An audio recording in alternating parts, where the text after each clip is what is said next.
Hello students, आज इस video में हम class 6 book RS Agarwal chapter 10 ratio proportion and unitary method exercise 10D question 14 से स्टार्ट करेंगे। बच्चों, अगर आप क्वेश्चन 1 से लेकर 13 तक की वीडियो देखना चाहते हैं तो ऊपर आई बटन में लिंक दिया गया, वहाँ से देख सकते हैं।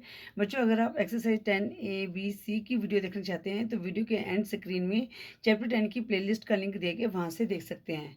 बच्चों, एक्सरसाइज 10D में ऑब्जेक्टिव टाइप क्वेश्चन है, हमने क्वेश्चन को सॉल्व करना है और जो करेक्ट ऑप्शन है उसके ऊपर टिक करना है। तो क्वेश्चन 14 है, if 40 men can finish a piece of work in 26 days, how many men will be required to finish it in 20 days? तो बच्चों, यहाँ पर हमने मैन को निकालना है।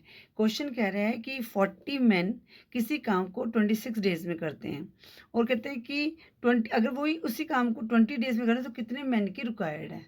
ठीक है, तो बच्चों यहाँ पर हमने मैन निकालना है, तो हम इसको राइट साइड में लिखते हैं और यहाँ पर पहले हम 1 मैन का वर्क निकालेंगे। ठीक है, तो यहाँ पर आप लिख सकते हो number of man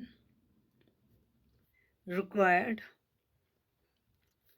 to finish a piece of work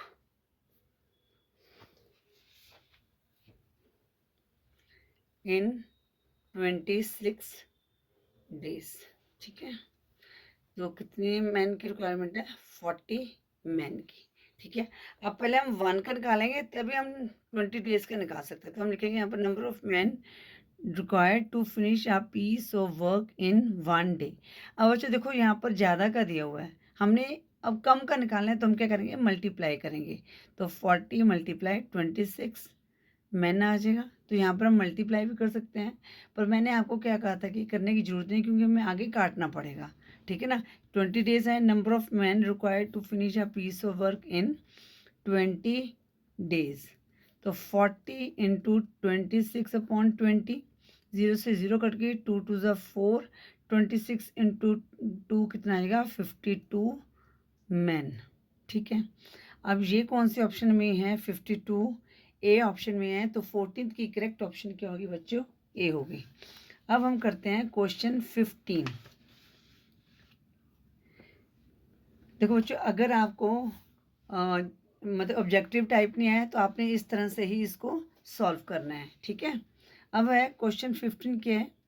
in covering 111 kilometre a car consume 6 litre of petrol.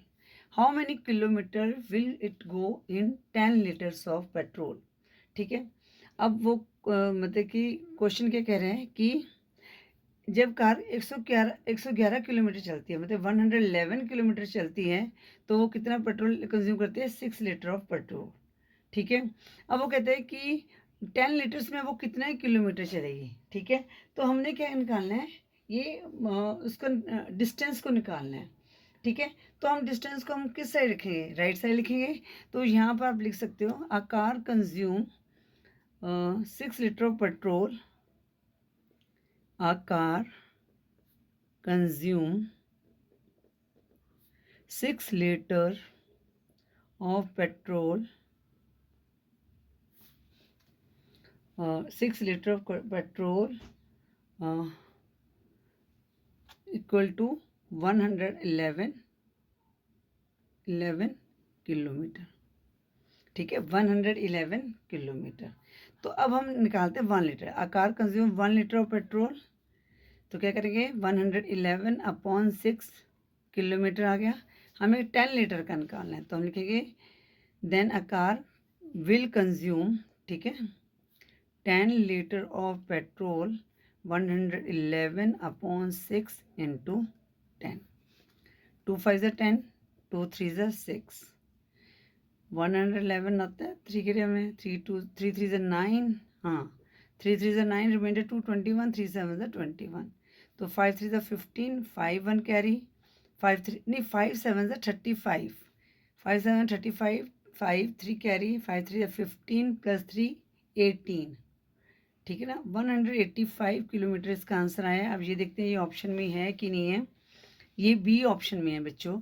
जो हमारा क्वेश्चन 15 का 185 किलोमीटर आया था, ये बी ऑप्शन में है। तो क्वेश्चन 15 की करेक्ट ऑप्शन क्या होगी?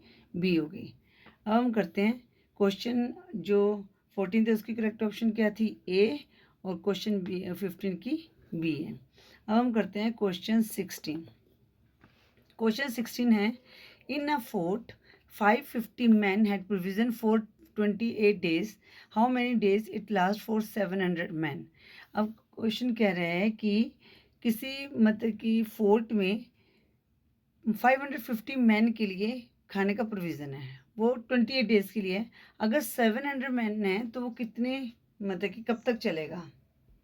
ठीक है बच्चों, तो अब हमने क्या करना है, यहाँ पर डेज़ को निकालना है। तो डेज़ हम राइट साइड में लिखेंगे, तो यहाँ पर लिखेंगे 550 मैन हैड प्रोविज़न, कितने दिन के लिए?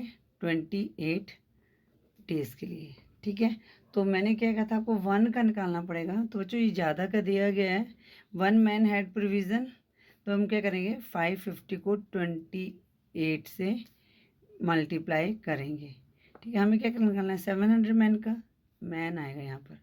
700 मैन हैड प्रोविज़न 4, ये हैड लास्ट 4, तो 550 मल्टीप्लाई 28 अपॉन 700। ठीक है, 0 से 0 कट गई, 7 10 ज़ा 17, 7 4 ज़ा 28, 2 2 ज़ा 4, 2 5 ज़ा 10, 5 1 ज़ा 5, 5 1 ज़ा 5, 11 इंटू 2 कितना आ गया, 22 डेज़ आया बच्चों। अब ये देखते हैं ये कौन सी ऑप्शन में है, 22 ए ऑप्शन में है। तो क्वेश्चन 16 की करेक्ट ऑप्शन क्या होगी बच्चों, ए होगी। ठीक है, तो आई होप ये क्वेश्चन आपको समझ आ रहे होंगे बच्चों। अगर क्वेश्चन समझ आ रहे हैं तो प्लीज़ वीडियो को लाइक करें। अब हम करते हैं क्वेश्चन 17।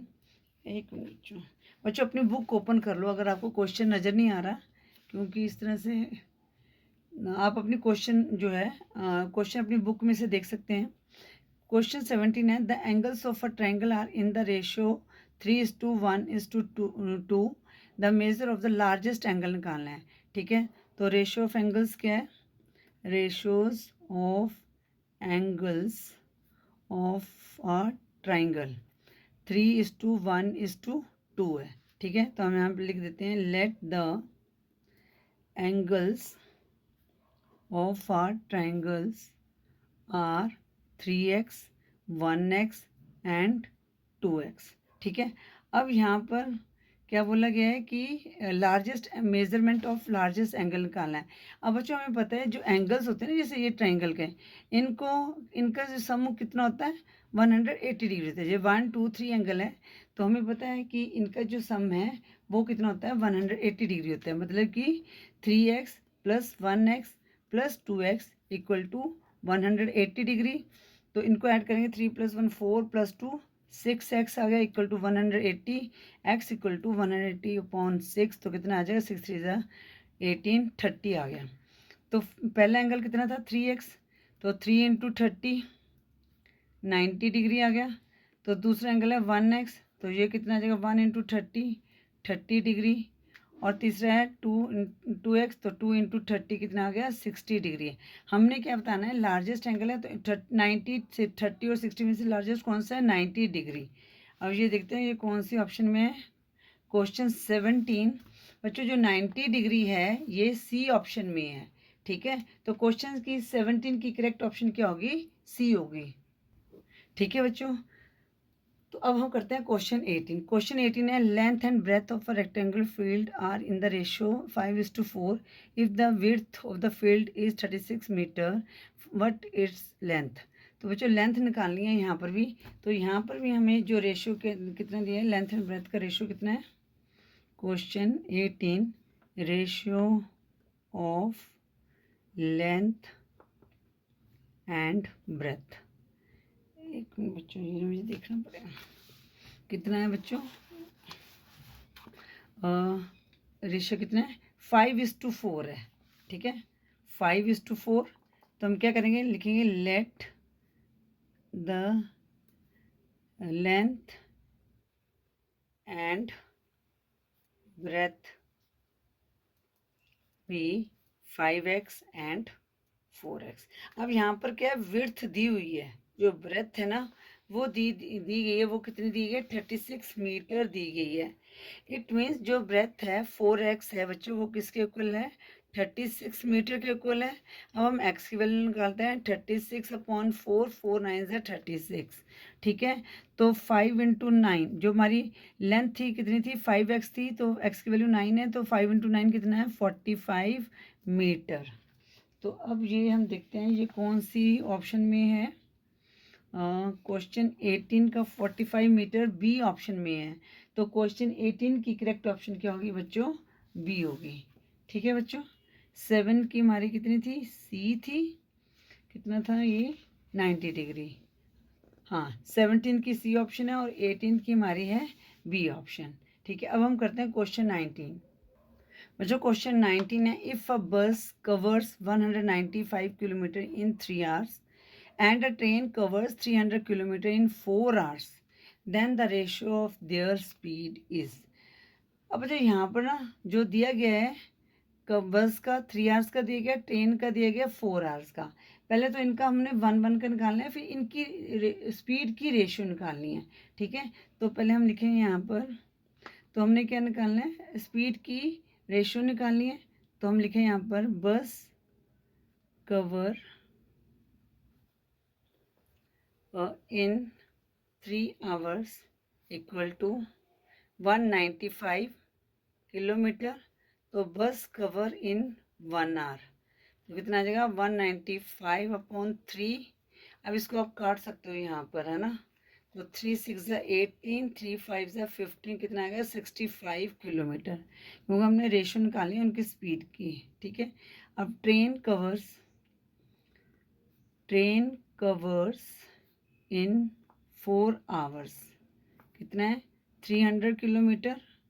तो ट्रेन कवर्स इन 1 आवर, तो 300/4, तो किस में जाएगा 4 7 28 और 2 4 5 20, तो कितना आ जाएगा बच्चों 75 किलोमीटर आ गया। अब रेशियो ऑफ देयर स्पीड, अब बस हमारे पास पहले बस दी गई है, तो बस रेशो ट्रेन आ गए यहाँ पर। तो 65 रेशियो 75, इट मीन्स 65/75। तो कितने में जाएगा ये, 3 1 3, नहीं 5 1 5, 5 3 15, 5 1 5, 5 5 20, मतलब 13/15 आया। तो इसको हम 13 रेशियो 15 भी लिख सकते हैं, ये हमारा आंसर आया। अब ये देखते हैं ये कौन से ऑप्शन में है, ये ए ऑप्शन में है। तो बच्चों 19 की करेक्ट ऑप्शन क्या होगी, ए होगी। बच्चों जब भी हमने रेशियो में लिखाना होता है ना, देखो अब यहाँ पर 15 रेशियो 13 भी है, तो ये हमारा गलत हो जाएगा, क्योंकि हमें पहले बस का लेना है, फिर हमने ट्रेन का लेना है। जैसे दिया गया हम वैसे ही लेंगे, ठीक है। अब हम करते हैं क्वेश्चन 20। क्वेश्चन 20 है, if the cost of 5 bars of shop is ₹82.50, then the cost of 1 dozen such bar is. हमने कॉस्ट ऑफ 1 डजन निकालनी है, ठीक है।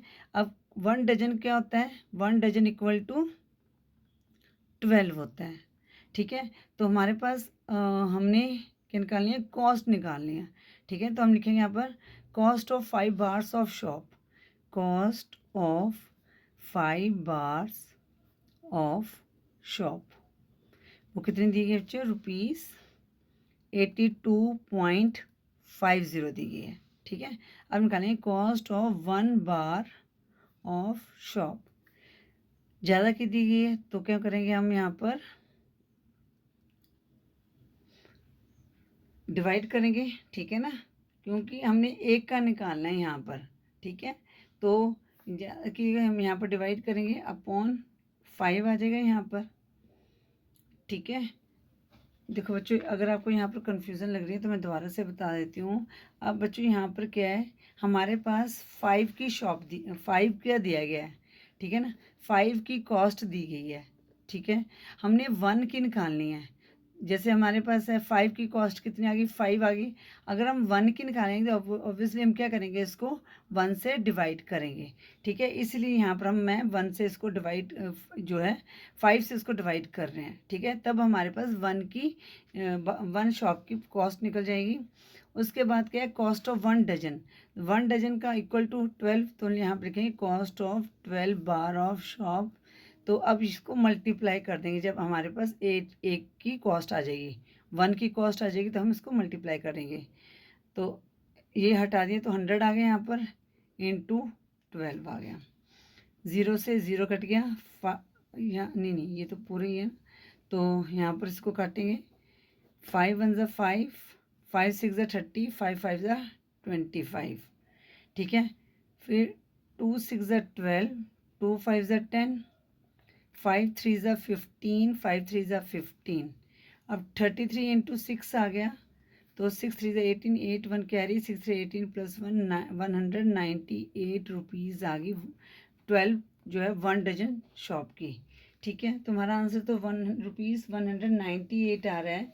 अब ये देखते हैं ये कौन सी ऑप्शन में है, 198 सी ऑप्शन में है, तो 20th की करेक्ट ऑप्शन क्या होगी बच्चों, सी होगी, ठीक है। आई होप ये क्वेश्चन आपको समझ आ रहे हैं बच्चों, तो प्लीज़ वीडियो को लाइक ज़रूर करें बच्चों। क्वेश्चन 21 है, if the cost of 30 packets of 8 pencil each is ₹600, ठीक है, what is the cost of 25 packets of 12 pencil each. अब देखो बच्चों यहाँ पर ना ये जो है सेम नहीं है, ठीक है, तो हम क्या निकालते हैं कि हम पहले टोटल पेंसिल निकाल लेते हैं, ठीक है। तो यहाँ पर लिखेंगे टोटल पेंसिल, ठीक है, total pencils of 30 packets of 8 pencil, ठीक है। तो कितना आ गया, 30 इंटू 8, 240 पेंसिल्स आ गया, ठीक है। जो 600 कॉस्ट कितनी है, ये 240 पेंसिल्स की है। पर अब हम इसको भी निकाल लेते हैं क्योंकि यहाँ पर भी हमें ये अलग अलग दिया गया है, तो ये हमने किसकी निकालनी है, टोटल जो निकालनी है उसकी भी निकाल लेते हैं। Total pencils of 25 packets of 12 pencils, ठीक है, तो इसकी भी हम टोटल पेंसिल्स निकाल लेते हैं। तो कितने आएगी, 25 इंटू 12, 12 5 60, 0 6 कैरी, 12 2 24 प्लस 6 300 पेंसिल्स की हमने कॉस्ट निकालनी है। 240 की ऑलरेडी दी गई है 600, तो यहाँ पर लिखेंगे कॉस्ट, हमने क्या निकालना है, कॉस्ट निकालना है, तो हम उसको किस साइड लिखेंगे, राइट साइड लिखेंगे, कॉस्ट ऑफ 240 पेंसिल्स, वो कितनी है बच्चों, ₹600। अब हम एक ही निकालते हैं, तो ₹600 अपॉन 240। अगर आप यहाँ पर इनको काटना चाहते हैं तो काट सकते हैं, अगर नहीं तो आगे हम यहाँ पर लिख लेते हैं 300 पेंसिल्स, तो 600 अपॉन 240 इंटू 300, 0 से 0 कट गई, 3 10 ज़ा 30, 3 8 ज़ा 24, ठीक है। आगे किस पे जाएगा, 2 5 ज़ा 10, 2 4 ज़ा 8, ठीक है। अब किस पे चले जाएगा जी, 2 2 ज़ा 4, 2 3 ज़ा 6, 0 0, 2 1 ज़ा 2, 2 5 ज़ा 10, 0, मतलब कि 150 मल्टीप्लाई 5 आ गया, 5 0 5 5 ज़ा 25, 5 2 कैरी, 5 1 ज़ा 5 प्लस 2 750, तो हमारे पास कितना आया, ₹750 आया, ठीक है। तो ये कौन से ऑप्शन में है, ये बी ऑप्शन में है, तो क्वेश्चन 21 की करेक्ट ऑप्शन क्या होगी बच्चों, बी होगी, ठीक है। आई होप ये क्वेश्चन आपको समझ आ गया बच्चों। अगर आपको क्वेश्चन समझ आ गया तो प्लीज़ वीडियो को लाइक ज़रूर करें, अगर चैनल पे है तो चैनल पे नहीं हो तो चैनल को सब्सक्राइब जरूर करें। क्वेश्चन 22 क्या है बच्चों, a rail journey of 75 kilometre cost ₹215, how much will a journey of 120 kilometre cost, ठीक है। हमने कॉस्ट निकालनी है, ये 75 किलोमीटर की हमें दी हुई है कॉस्ट, हमने 120 किलोमीटर की निकालनी है, ठीक है। तो क्वेश्चन 22 है हमारा, यहाँ पर लिखेंगे कॉस्ट ऑफ 75, सॉरी बच्चों, cost of 75 kilometre equal to ₹215, cost of 1 kilometre की कितनी आ जाएगी, 215 अपॉन 75, ठीक है। आगे हमने क्या निकालना है, 120 किलोमीटर कॉस्ट निकालनी है, cost of 120 kilometre, 215 upon 75 multiply 120, 5 के टेबल कट जाएगा, 5 1 ज़ा 5, रिमाइंडर 2, 25 5 5 ज़ा 5 5 ज़ा 25, 5 2 ज़ा 10, 5 4 ज़ा 20, 3 5 ज़ा 15, 3 8 ज़ा 24, 5 4 ज़ा 20, 5 3 ज़ा 15, 43 इंटू 8 आया है, तो 8 3 ज़ा 24, 4 2 कैरी, 8 4 ज़ा 32 प्लस 2 34, तो 3 4 4 आया मेरा आंसर। अब ये देखते हैं ये कौन सी ऑप्शन में है। 3 4 4 बच्चों ए ऑप्शन में है, ठीक है ना। तो 22 की करेक्ट ऑप्शन क्या होगी, ए होगी, ठीक है। आई होप बच्चों आपको क्वेश्चन अच्छी तरह से समझ आ रहे होंगे। अब हम करते हैं क्वेश्चन 23। क्वेश्चन 23 है बच्चों, the first second and fourth terms of proportion 12 21 and 14 respectively find the third term. अब बच्चों फर्स्ट दिया गया है, सेकंड दिया गया है, फोर्थ दिया गया है, थर्ड नहीं दिया गया, तो हम क्या करते हैं, let the third term be x. First term क्या है, प्रोपोर्शंस है ये, है ना, 12, सेकेंड टर्म 21 और फोर्थ है हमारे पास, फोर्थ टर्म क्या है, 14 है। अब रेशियो की प्रोपोर्शन क्या लिखेंगे, पहले फर्स्ट और सेकेंड में लिखेंगे 12 रेशियो 21 इक्वल टू थर्ड हमने एक्स मान लिया था रेशियो 14, ठीक है। अब 12/21 इक्वल टू एक्स अपॉन 14 आ गया, क्रॉस मल्टीप्लाई किया तो 21 into x equal to 12 into 12 14 आ गया, ठीक है बच्चों। अब x की वैल्यू निकालेंगे, तो x equal to 12 into 14 upon 21, 3 4 ज़ा 12, 3 7 ज़ा 21, 7 2 ज़ा 14, 4 2 ज़ा 8, x की वैल्यू क्या आ गई बच्चों, 8। जो थर्ड टर्म है वो हमारे पास 8 आई है। अब ये देखते हैं ये कौन सी ऑप्शन में है, 8 डी ऑप्शन में है। तो बच्चों जो 23 है उसका करेक्ट ऑप्शन क्या होगी, डी होगी। अब हम बच्चों करते हैं क्वेश्चन 24। क्वेश्चन 24 क्या कह रहे हैं, 10 boys can dig a pitch in 12 hours. How long, बहुत इजी क्वेश्चन है बच्चों ये भी, how long will 8 boy take to do it, ठीक है। तो हमने टाइम को निकालना है, तो यहाँ पर लिखेंगे 10 boys dig a pitch 12 hours, ठीक है। तो अब 1 बॉय का निकालेंगे तो ऑब्वियसली ज़्यादा टाइम लगेगा, तो मल्टीप्लाई करेंगे 12 इंटू 10 आवर्स। हमने कितने का निकालना, किसका था निकालना है, 8 बॉयज़ का, तो 8 boys will dig a pitch 12 into 10 upon 8, तो किस पे चल जाएगा, 4 2 ज़ा 8, 4 3 ज़ा 12, 2 5 ज़ा 15, 2 5 ज़ा 10, सॉरी 2 5 ज़ा 10, 3 5 ज़ा 15 आवर्स, ठीक है बच्चों। तो क्वेश्चन 24 का 15 आवर्स आंसर आया है, तो ये कौन से ऑप्शन में है, 15 आवर्स बी ऑप्शन में है। तो बच्चों 24 की करेक्ट ऑप्शन क्या होगी, बी होगी, ठीक है बच्चों। इसके साथ ही हमने एक्सरसाइज 10D के सभी क्वेश्चन को सॉल्व कर लिया है। आई होप ये सारे क्वेश्चन आपको अच्छी तरह से समझ आ गए होंगे बच्चों। अगर वीडियो यूज़फुल लगे तो प्लीज़ वीडियो को लाइक ज़रूर करें, चैनल पे नहीं हो तो चैनल को सब्सक्राइब करें। Thank you for watching. Next video में हम टेस्ट पेपर 10 को सॉल्व करेंगे।